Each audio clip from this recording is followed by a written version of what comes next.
We're going to turn to the price you pay, and compared to November, overall prices were actually lower last month. That is the big headline that came out of today's Consumer Price Index report, which tracks inflation. The December number is still high. Year over year, prices up 6.5%. But it was the first time that we saw that decline month to month since April of 2020. The big question is, will this trend continue and get overall inflation into a better place for families who are still feeling the pinch?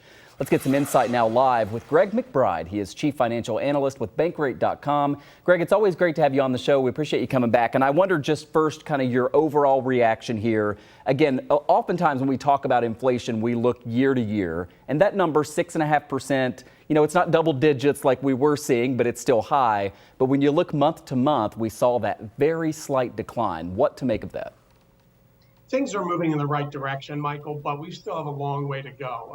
As for the month-to-month decline that we saw this month, I wouldn't put too much stock in that because a lot of that was influenced by a 9% decline in gasoline prices during December. Well, we're not going to see a 9% decline in gasoline prices every month. That really masked some increases that are still in the report, and those are in categories that are really squeezing household budgets. Those are the areas where we need to see improvement before we can really feel like inflation's getting under control.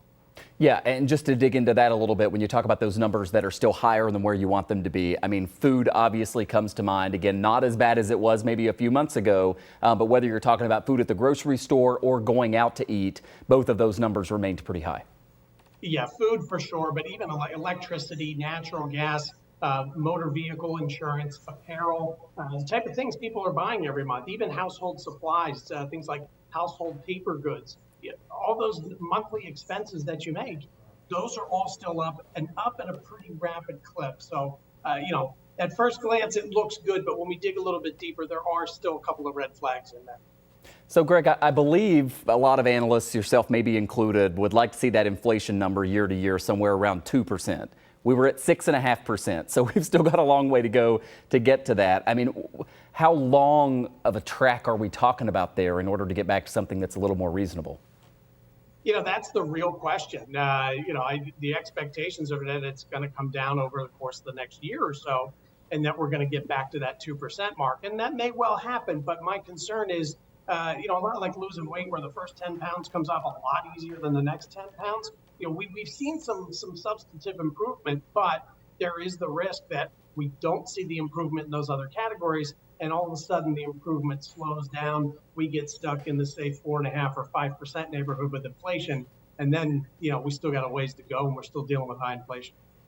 Obviously, the goal of the Fed and really what everybody would like to see is to get inflation down without sending us into a recession, because interest rates keep going up and keep going up. There is likely, I guess, to be another rate hike. I mean, how do you see this impacting that for people who are watching right now? If you have credit card debt and they, keep increasing interest rates, you're paying more on that.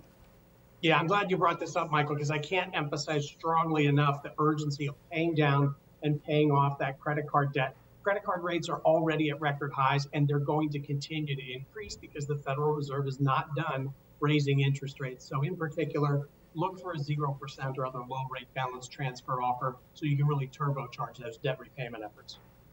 What are the biggest troubling signs for you in this report, Greg? I know that you talked about it sort of masked a little bit by the big decline that we saw in energy prices, but things like rent and home prices and stuff, I think in the past you told us those are what you call sticky because they tend to take a long time to get them back to a reasonable place. I mean, are we seeing any signs that some of those parts of this report are improving at all?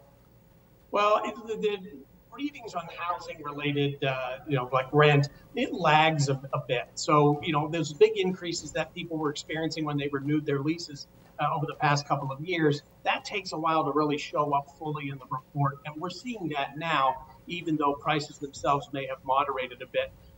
What bothers me about the report is that if we're going to really get closer to 2%, we need to see broad-based improvement on the inflation front across a range of goods and services. And there are still a lot of categories that people incur those expenses every single month that are still going up at a rapid pace. So a lot of viewers probably sitting at home saying, I'm not feeling a whole lot of relief in my budget. You're right. You're probably not. I think, those are the areas where we've got to see some substantive improvement before we can really start to feel good about it. We talked about egg prices yesterday here on the show. Once again, egg prices up in this inflation report, though not as much as we've seen a little bit in the past.